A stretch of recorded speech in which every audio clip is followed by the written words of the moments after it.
This office is trashed. There's papers scattered in the street. Well, let us know if you see him. He says he's too broke to pay us for the last job. You head up the street and buy them all sandwiches.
You see me here? You think you know me? I didn't start out in the gutter. I was raised right. Mama taught me to read off the Bible, but I'd save up my nickels for the collection plate and buy story rags instead. That smell of wood and paper. You know, some of them books would make me shiver. Murders, ghosts, and witches. Stuff even worse. You got any of those?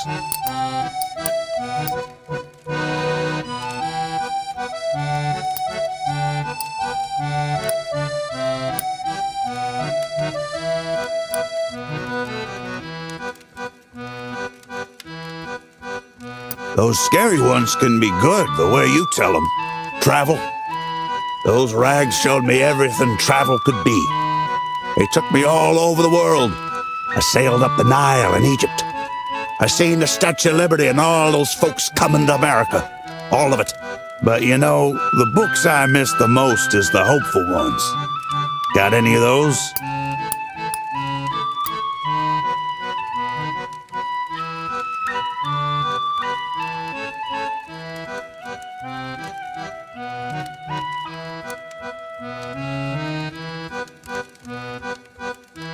Leaves a warm feeling in your chest, huh?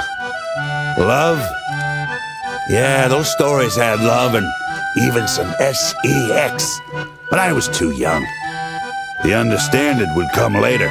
Anyhow, you got any stories that end looking up? I miss those hopeful ones.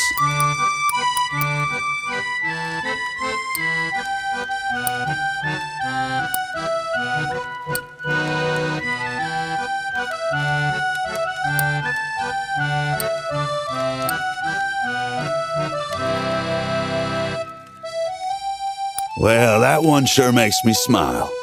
Talking about heaven. I guess I had it back then. Lived in a little house in Louisville with a good mama and a daddy who worked hard at the factory.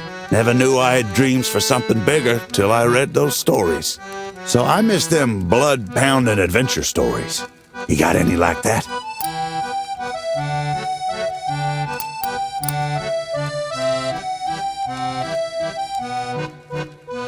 That's the kind of adventure that sticks with you. Our home. We lived in a little house in town, but the fields were never too far away.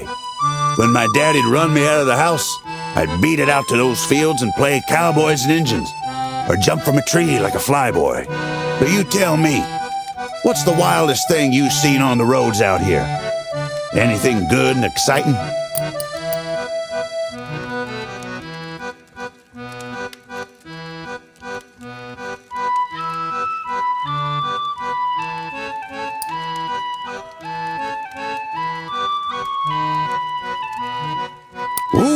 Tell another like that and you could write a good rag.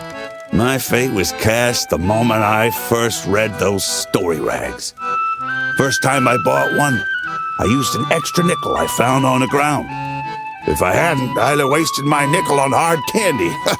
My daddy wanted me to quit reading them rags. Said it kept me from hard work. Got his wish, but he didn't get hard work instead. Anyway, I'm headed out this way when the sun comes up. I like your tales. Hope we cross paths again.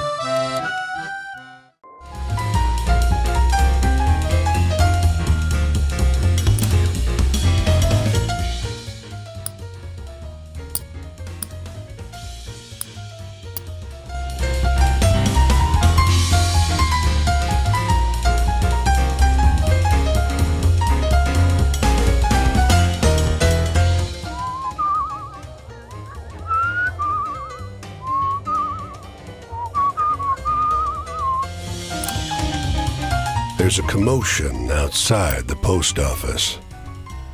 The crowd parts, and a middle-aged man comes leaping out onto the curb. "My daughter had a baby," he shouts. "She had a baby girl." In a fit of frantic excitement, he kicks over the post office box, knocks over a bench, and seizes you at random in a bear hug. "Somebody call my wife," he shouts over your shoulder. "Tell her we're taking the train to Chicago." The man starts to dance. His feet hit the pavement so hard they throw up puffs of shattered stone. Everyone staggers. When he swings around the lamppost, the metal bends like soft clay.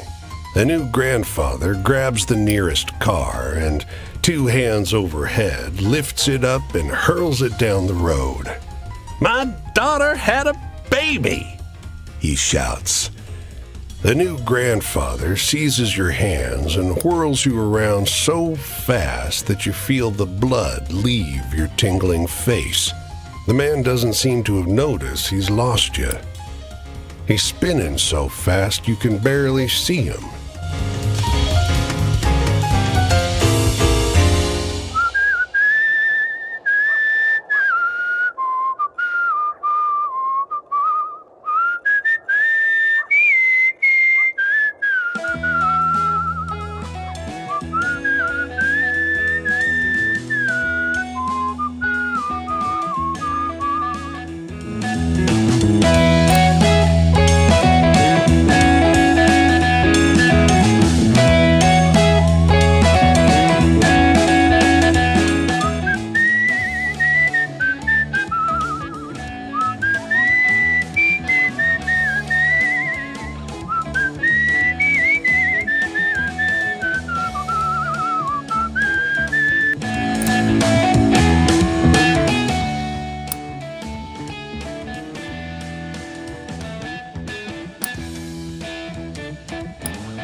Capable of some intimidating eye contact. He holds your gaze long enough to make you squirm. "Lovely and round," he says. Oh, he's just... No, not a fish, idiot. So much for your prize.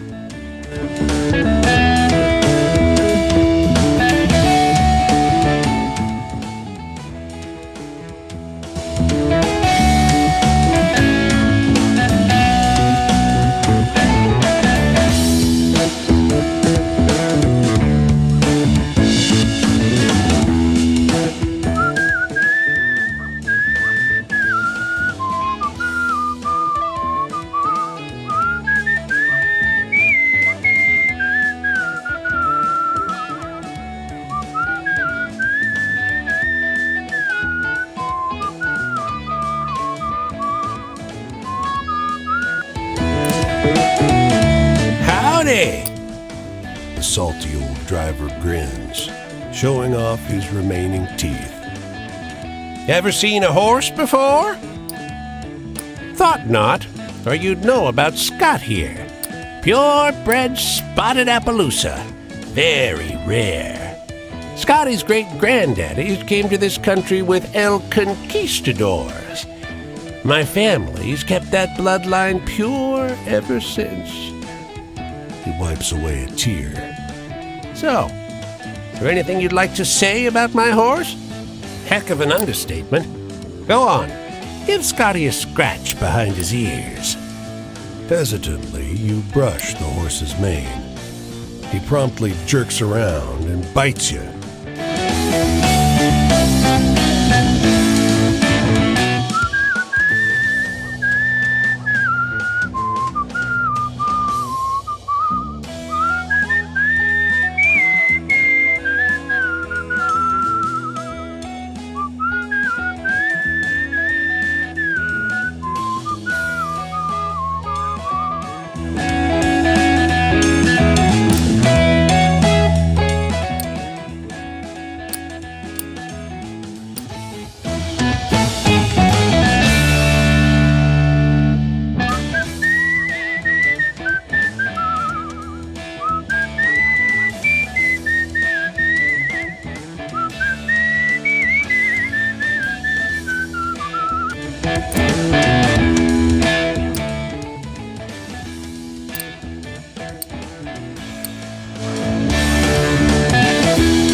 People throng the fair, filling the air with laughter and chit-chat. The cow is resplendent. It seems to glow in the sunshine. Ain't she a beaut? First in her category. The woman sat milking child. She shrugs. As you get closer, you see the patches on the women exchange a look. She's a... The other cuts her off.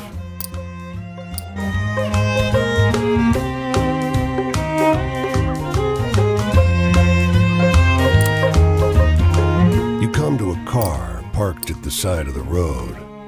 Before you can question the girl, the car's suspension groans and a shape stirs and you shake your head. The dog tracks you with a double-barreled stare that grows hotter and hotter.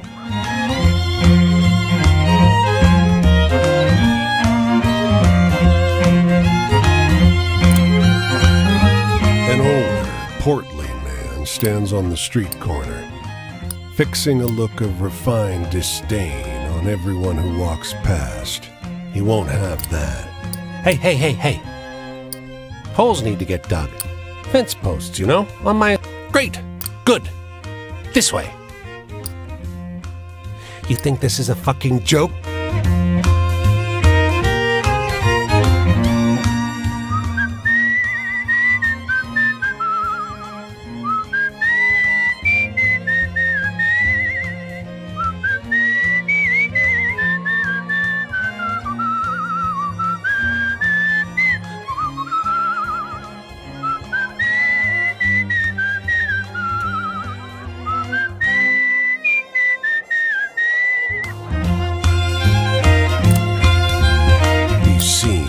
Days.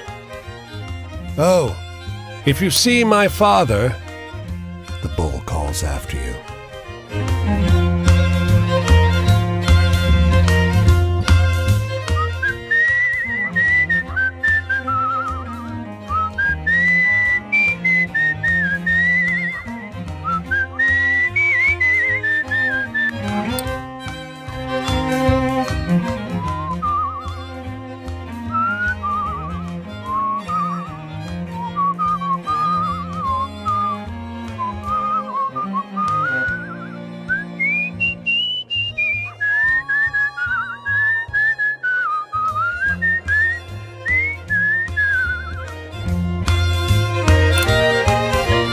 This club is quiet and cool. cool. He utters a long, sustained series of low, loud. You head out to the front of the building.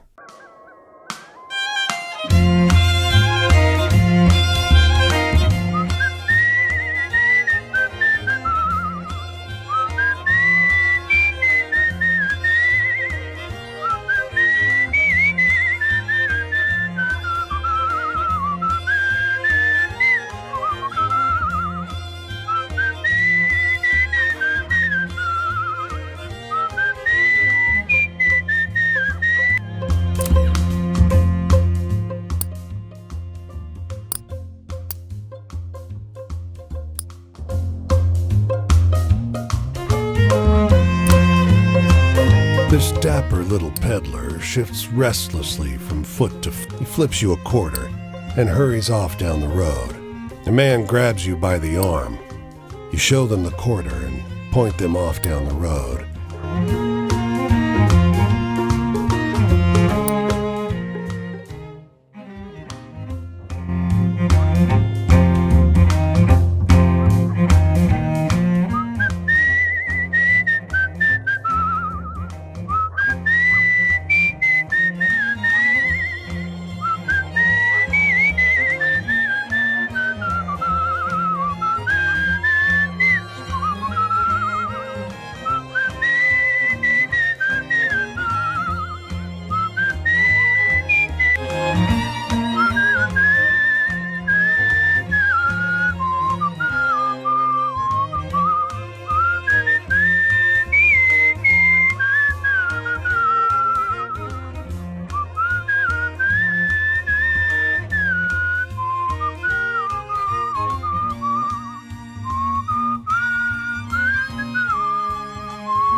This church's doors stand open. The group can't hear you over an improvised erotic. The verses escalate in depravity. The song slows to a stop as a couple of boys go to fetch you a glass. The teacher looks at you.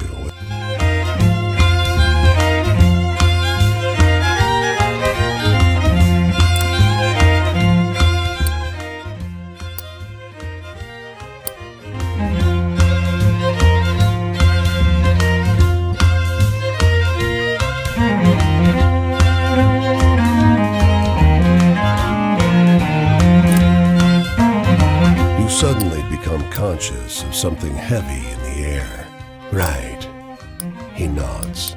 The bone meal carcass of the cigarette-smoking stranger isn't nice to eat.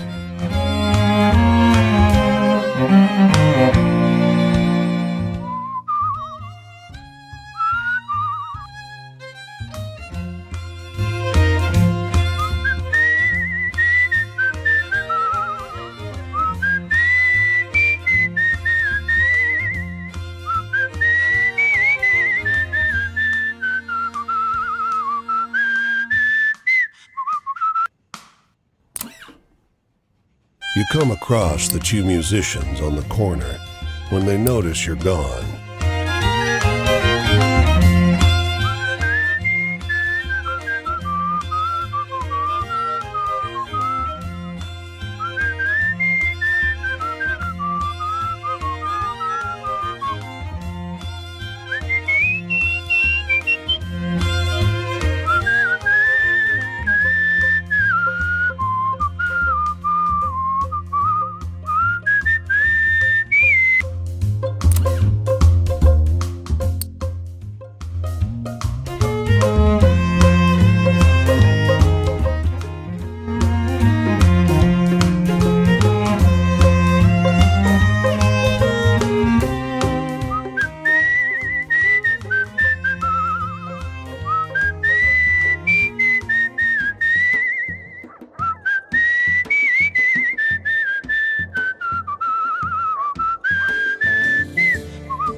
Stacks of suitcases grind the parked Model A deeper into the dirt.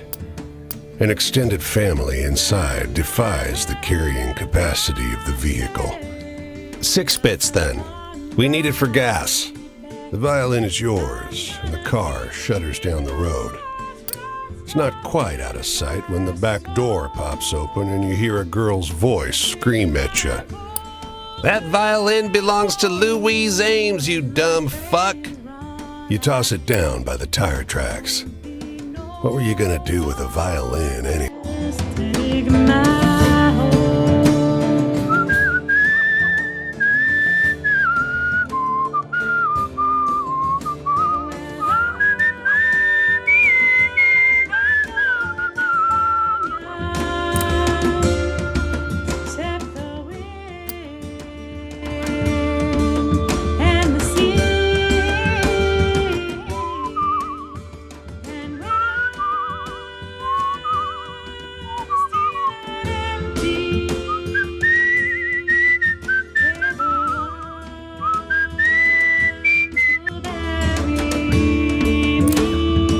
The man lowers his paper as you come near.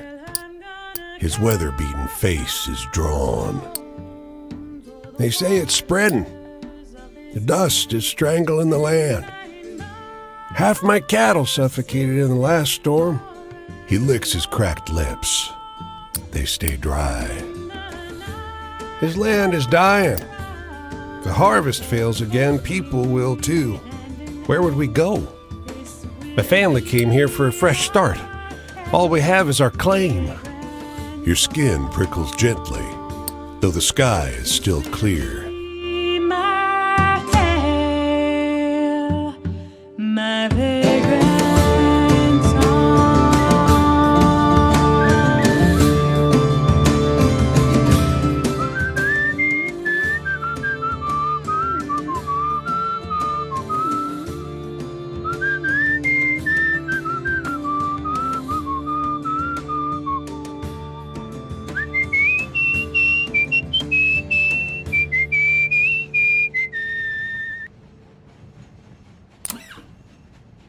Oh no.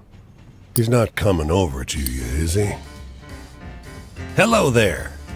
"You're lying," he hisses. "Lying! You do know." He seizes your face in his...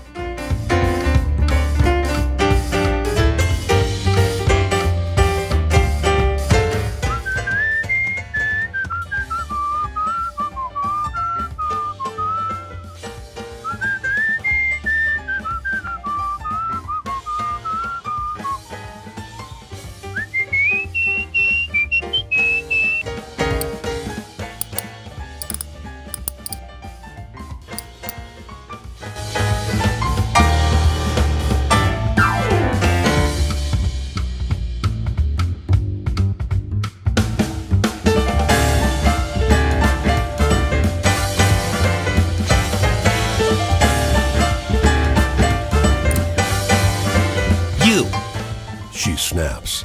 "Level with me now. Would you walk 10 miles every day with heavy bags under your arms and a silly box on your head for some bent dump? Well, so would I." She's...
In the morning, migrants line the street in an obedient queue. You don't have all day. As you leave, a woman, and a ravaged blue petticoat glides past.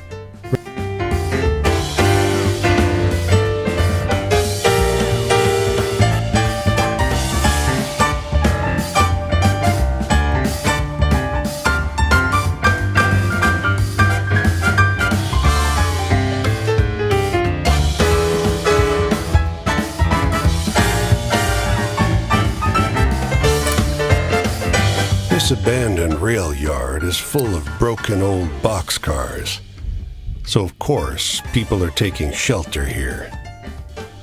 The looks they're giving you are a little less than friendly. There's a heap of rags and sticks in the back of this boxcar. You start digging around, looking for tinder.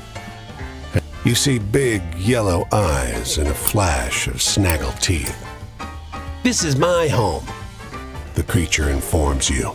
The creature's muddy fist emerges with an official document, the actual deed for the property. There's even a clause describing the boxcar itself. The creature's arm is long enough to shove you all the way out of the door and deposit you outside.